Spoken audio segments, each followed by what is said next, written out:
Bom dia pessoal, Christopher, professor de História. Hoje a gente vai concluir o PET 7, né? E depois retornar lá em janeiro com o PET avaliativo, o PET de número 8. Bom, quarta semana, ele traz como temática resistência, né? Eu coloquei resistência dos escravizados, por quê? Porque para ficar mais completinho. Na aula anterior a gente falou sobre essa questão, que a história trabalha isso, nessas dominação e resistência também, né? A gente viu lá que os portugueses chegaram aqui, teve essa questão de dominação e resistência, né? Não foi a questão de escravização. Então, agora a gente vai trabalhar essa resistência. Dentre essas questões, é algo que já foi comentado, isso está praticamente uma revisão do que a gente viu em semanas anteriores, principalmente nessa questão número 2. Então, ele traz um texto de suporte, né? A reação dos escravizados, ele coloca outros subtemas aí, fuga, senhores assassinados, que é praticamente a resposta da questão número 2, né? Suicídio, revoltas, abolição, falando em cada item dessa, como que foi acontecendo ao longo do tempo, né? Como que a história trabalhou ao longo do tempo com relação a isso. Então, chegando lá, né, na página 77, né, o texto está na 75 e 76, questão número 1. Ele traz um pequeno texto, olha lá. A escravidão não há de ser suprimida no Brasil por uma guerra servil, muito menos por insurreições ou atentados. Insurreições são revoltas, gente. Insurreições ou atentados locais. Não deve ser tampouco por uma grande guerra civil, como a gente viu nos Estados Unidos, como foi nos Estados Unidos. Ela poderia desaparecer, talvez, depois de uma revolução, como aconteceu na França, que vocês vão ver no ano posterior, né? Que é o ano que vem, questão da Revolução Francesa. Sendo essa revolução obra exclusiva da população livre, é no parlamento e não em fazendas ou quilombos do interior, nem nas ruas e praças das cidades, que há de se ganhar ou perder a causa da liberdade. No texto, Joaquim Nabuco defende um projeto político sobre o que deveria ocorrer, o fim da escravidão no Brasil. Explique qual era esse projeto político, como deveria acontecer a abolição. Bom, a gente sabe que o nosso país ele é dirigido por políticos, né? Então, quando esses políticos são eleitos, eles estão lá, ou como se fosse uma monarquia onde o rei manda, ele tem que fazer coisas boas para quem? Para a população que mora no seu país. Isso é obrigação deles, não é? Não são eles que vão elaborar as leis, e essas leis têm que agradar a todos, né? Tem que ter aquela questão da justiça social, o bem para todos, não é isso? Sem ela, então, vira uma barbárie essa sociedade.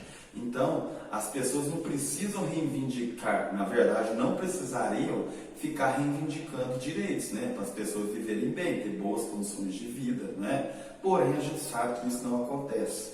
Então, aquelas pessoas que estão à frente do país que deveriam fazer as coisas, né? Por isso a gente vem com aquela resposta.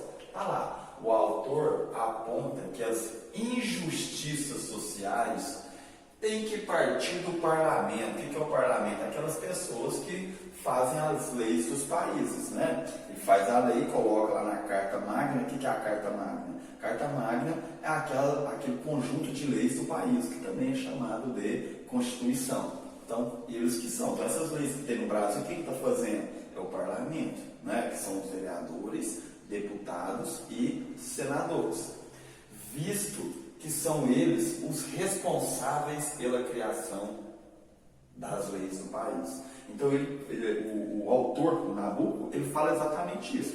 Gente, como assim a gente elegeu representantes, colocou representantes lá? Eles têm a obrigação de fazer justiça, não injustiça, a ponto de escravizar outro ser humano. Então, o projeto que ele pensa que os governantes, né, que estão à frente na direção do país, deveriam fazer isso, leis para ajudar a população, colocar a população dele em um ambiente bem social, bem civilizado, sem injustiças sociais. Então isso é a questão número 1.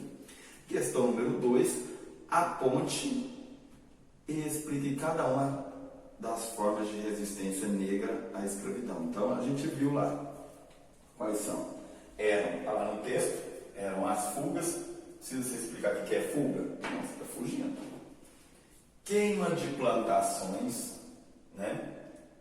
Você lembra lá nas aulas anteriores a gente falou sobre isso?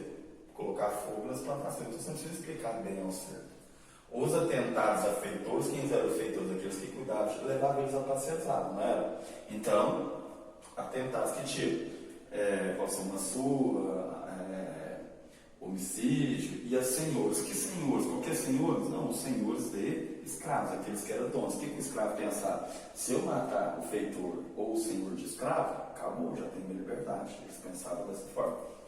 E até mesmo a morte de recém-nascidos. Como assim? A pessoa tinha um filho, estava recém-nascido, e ela pensava, vou deixar meu filho passar por tudo aquilo que eu estou passando no momento. Então acabava que ele fazia o quê?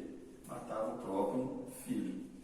E também, em muitos casos, eles mesmos cometiam suicídio. Eles já não estavam aguentando aquela situação que eles estavam passando naquele momento. Mas a mais expressiva forma de resistência foi a organização dos quilombos. O que eram os quilombos? Eram aqueles acampamentos onde que chegavam os escravos fugitivos, ex-escravos, né? Por quê? Porque essa era uma forma de resistência, porque na hora que os feitores deslocassem de lá para os quilombos, eles tinham um acampamento, era como se fosse um acampamento militar, eles poderiam lutar contra as pessoas que queriam escravizá-los, né? Então essa é uma das mais expressivas, ou seja, é uma luta em conjunto, né? Para o bem comum. Qual o bem comum? De não querer ser mais escravizado por uma pequena parte da população. Então, isso é o PET 7, a gente finaliza agora. Em janeiro a gente tem esse recesso aí, né, de Natal e Ano Novo, e em janeiro a gente volta com o PET 8 avaliativo, beleza? Um abraço, boa correção e até janeiro.